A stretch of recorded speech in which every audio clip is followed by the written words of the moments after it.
আমি এত পাগল না যে ঘরে ভাত থাকতে রোজা রাখবো। আমাদের মতো গরিবের আবার রোজা। আল্লাহ তো দেখছে যে আমরা মাঠে কত কষ্ট করে কাজ করছি। আমরা রোজা না করলেও হবে, আল্লাহ আমাদের মাফ করে দেবে। আরে আমরা তো বড় লোকদের 500 বছর আগে জান্নাতে চলে যাব।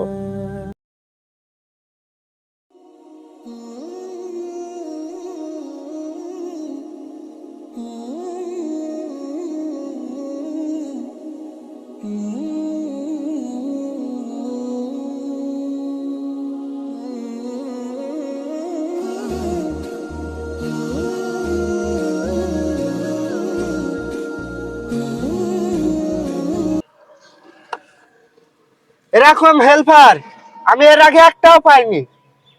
গাড়িতে বসলেই 10 মিনিট পরে ঘুমিয়ে যাই।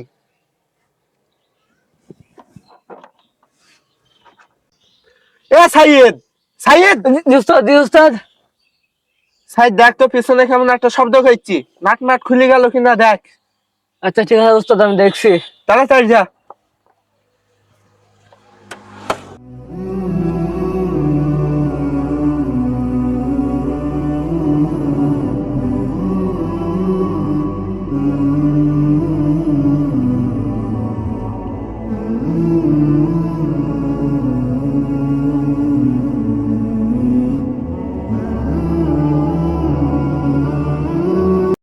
উস্তাদ গাড়িতে কোনো সমস্যা নেই, চলেন বাড়ি চলেন।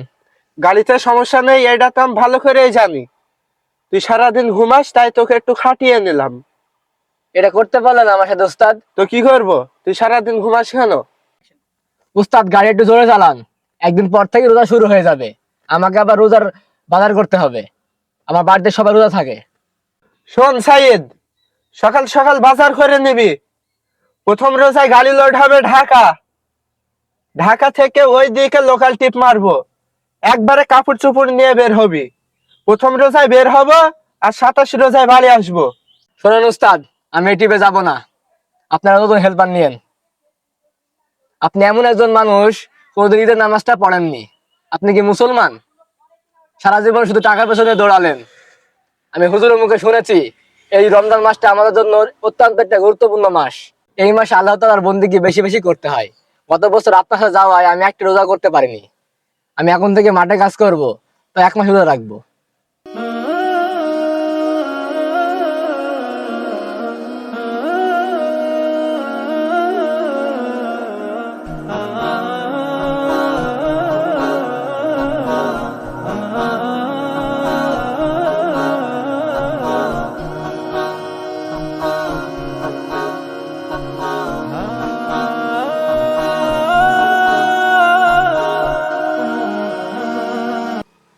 এ নে সাইড নে, তো টাকাটা নে।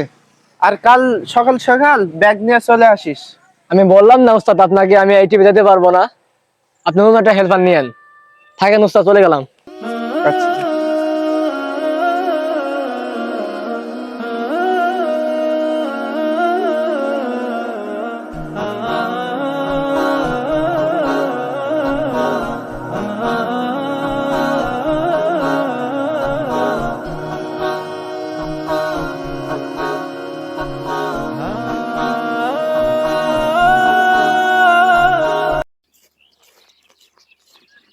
এই সাইদ, তুই যে গাড়িতে হেল্পারি করতে যাস, আজ কি মাঠে কেন?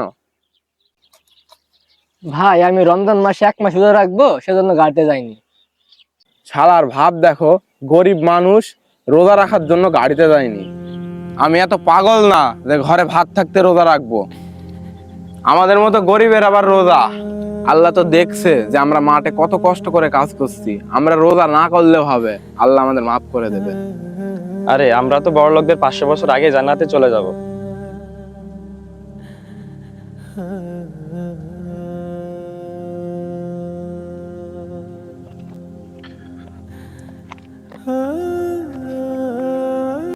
কি ব্যাপার মকলেস, তুমি গাড়িটা না যে হাটে কাজ করছো?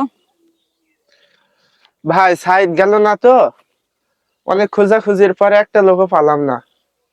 কি করব, গরুটা না খেয়ে আছে, তাই 4টি ঘাস কাটতে আসলাম। আপনি কোথায় যাচ্ছেন ভাই? আমি যাচ্ছি, আমার মাঠে কয়টা মনীষে কাজে লেগেছে, ওই জন্য ওদের জন্য এই যে খাবার নিয়ে যাচ্ছি। সাইদ তো আমার ওখানে কাজ করছে, চলো সাইদের সাথে তোমার সাথে দেখা করাই দিই একটু। চলেন।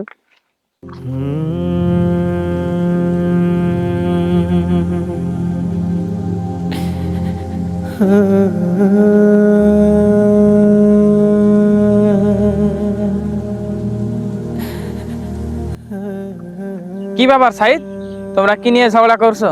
ভাই আপনি চলে এসেছেন? ভাই ওরা রোজা নিয়ে উপহাস করছে। ভাই আপনি তো একজন জ্ঞানী মানুষ, আপনি তো হাদিস কোরআন একটু বোঝান। শোনো সাব্বির, তুমি কি জানো এই রোজার মাসটা কত গুরুত্বপূর্ণ আমাদের কাছে? আল্লাহ তাআলা ইরশাদ করেন, শাহরু রমাদান আল্লাযী উনজিলা ফীহিল কুরআন। আমি এই রমজান মাসে কোরআন অবতীর্ণ করেছি।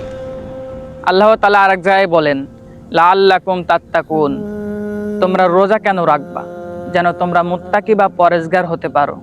নবী করিম সাল্লাল্লাহু আলাইহি সাল্লাম বলেন, শাবান মাসে সারা বছরের আমল আল্লাহ তাআলার কাছে পেশ করা হয়, আর ইবাদত করার জন্য বছর শুরু হয় রমজান মাস থেকে।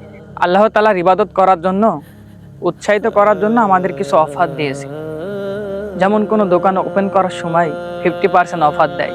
আল্লাহ তাআলা বলে, তোরা বছর শুরু করবি, আমিও তোদের অফার দিলাম। নবী করিম সাল্লাল্লাহু আলাইহি সাল্লাম বলেন, এই মাসে ফরজ আদায় করবা একটা, আল্লাহ তাআলা বলেন আমি লিখে দিব 70টা। আদায় করবা নফল নামাজ, আমি উঠিয়ে দিব ফরজের খাতায়। আবু হুরায়রা রাদিয়াল্লাহু তাআলা আনহু বর্ণনা করেন, কোনো ব্যক্তি যদি ইচ্ছাকৃতভাবে রমজান মাসের একটি রোজা ভেঙে ফেলে আর ওই রোজার বিনিময়ে যদি সারা বছর রোজা রাখে, তাও ওই রোজার হক আদায় হবে না। শোনো সাব্বির, আমরা আগামী বছর রমজান পর্যন্ত বেঁচে থাকবো নাকি তার কোনো গ্যারান্টি নেই। গরিবরা 500 বছর আগে জান্নাতে যাবে, হ্যাঁ অবশ্যই যাবে। যারা গরিব হওয়ার পরেও আল্লাহর ফরজ হুকুম মেনে দুনিয়া থেকে বিদায় নিবে। তাই এই রমজান মাসে আমরা সকলে রোজা রাখবো ইনশাআল্লাহ।